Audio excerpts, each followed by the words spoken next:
చిన్నారి తల్లికి తండ్రి ప్రేమని ఎప్పుడిస్తావు దేవుడా? తండ్రిని మార్చడం కోసం ఆ చిన్న తల్లి తల్లడిల్లిపోతుంది. వేగంగా శిరమును కరుణించు దేవుడా.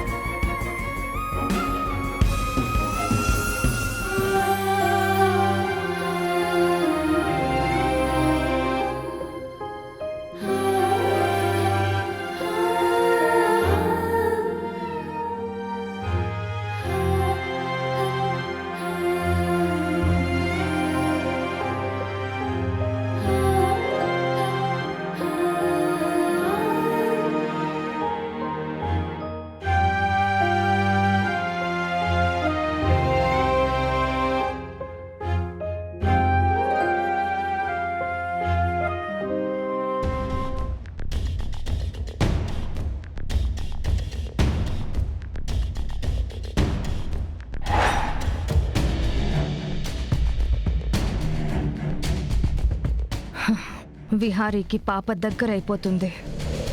నేనుండగా విహారీకి ఎవ్వరిని దగ్గర కానివ్వను. ఇన్ని రోజులు అన్నింటికీ దూరంగా ఉన్నట్టే ఈ ఆస్తులకి బిజినెస్లకి కూడా దూరంగా ఉంచాలి. విహారీ వాళ్ళ నాన్న కంపెనీని 150 కోట్లు పెట్టి వేలంలో తీసుకున్నాడు కదా. రేపా గవర్నమెంట్ ఆఫీసులో దానికి అమౌంట్ కట్టాలి. ఆ అమౌంట్ని అనుకున్న టైంకి కట్టకపోతే ఆ company second highest bid quote చేసిన వాళ్ళకే వెళ్ళిపోతుంది. విహారీ ఎట్టి పరిస్థితుల్లోనూ రేపక్కడికి రాకూడదు.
ఈ పౌడర్ కలిపిన మందు తాగితే విహారీ క్యాలెండర్లో ఒక రోజు ఉండదు.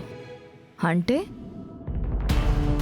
విహారీ రాకపోతే మా అన్నయ్య పేరు మీదున్న కంపెనీ వేరే వాళ్ళకి వెళ్ళిపోతుంది.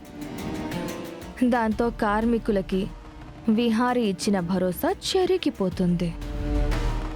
ఏ కార్మికులైతే విహారీని ఆందోళనకి ఎక్కించి మాట్లాడారో వాళ్లే విహారీని పాతాళానికి తొక్కేసేలాగా తిట్టిన తిట్టు తిట్టకుండా తిడతారు.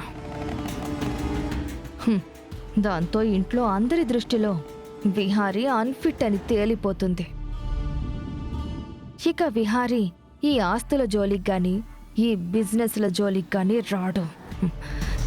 ఇక మీదట నాదే రాజ్యం.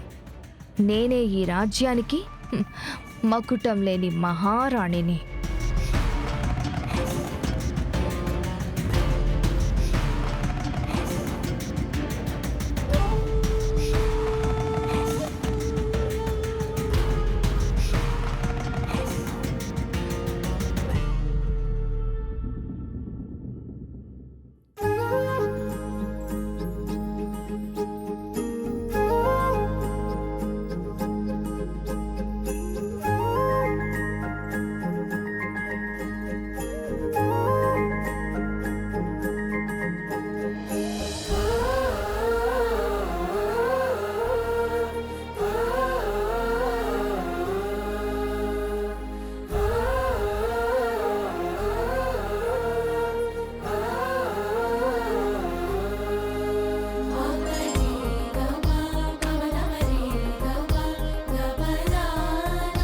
సిరి, నీ కొడుకుని స్కూల్లో జాయిన్ చేయడానికి ఇంకెంత డబ్బులు తగ్గాయి?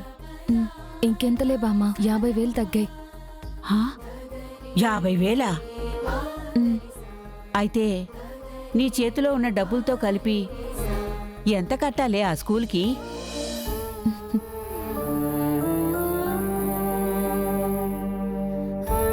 లక్ష 10,000 బామ్మ. వామ్మో వామ్మో, 1,10,000?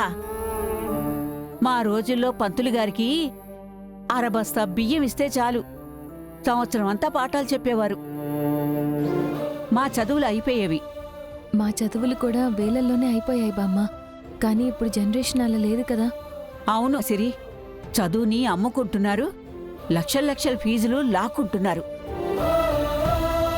ఆ డబ్బులు తీసుకుని ఆ చదువు చెప్పేవాడు కోటీశ్వరుడవుతున్నాడు. మధ్యతరగతి వాళ్ళు ఇంకా పేదవాళ్ళైపోతున్నారు. ఇక ముందు ముందు సామాన్యుడికి విద్య అనేది అందని ద్రాక్ష అవుతుందేమోనని భయంగా ఉందమ్మా. నాకు అలాగే అనిపిస్తుంది బామ్మ. కానీ ఏం చేస్తాం? కొడుకు భవిష్యత్తు కంటే ఇంకేదీ ఎక్కువ కాదనుకున్న వాళ్ళం. అప్పులు చేసైనా సరే లక్షలు కడతాం. అన్ని లక్షలు తీసుకుని సరస్వతీదేవి మీద వ్యాపారం చేసే బడుద్దాయిలందరూ సంకనాకిపోతారే. మన దేశంలో చదువు వైద్యం ఉచితంగా ఇస్తే మనలాంటి సామాన్యులు నిజంగా బాగుపడతారు బామ్మ. మంచి మాట చెప్పావమ్మా. కానీ ఇలాంటి చట్టాలు ఎవరు తెస్తారు చెప్పు? సర్లే, ఆ గొడవలని మనకెందుకు గాని, ఆ డబ్బులు మనం ఎప్పటికల్లా సమకూర్చాలి? ఇంకా టైం ఉందిలే బామ్మ. ఆ లోపు ఎలా అయినా సరే మిగతా అమౌంట్ సంపాదిస్తాను. నువ్వు అనుకున్నావంటే సాధిస్తావమ్మా.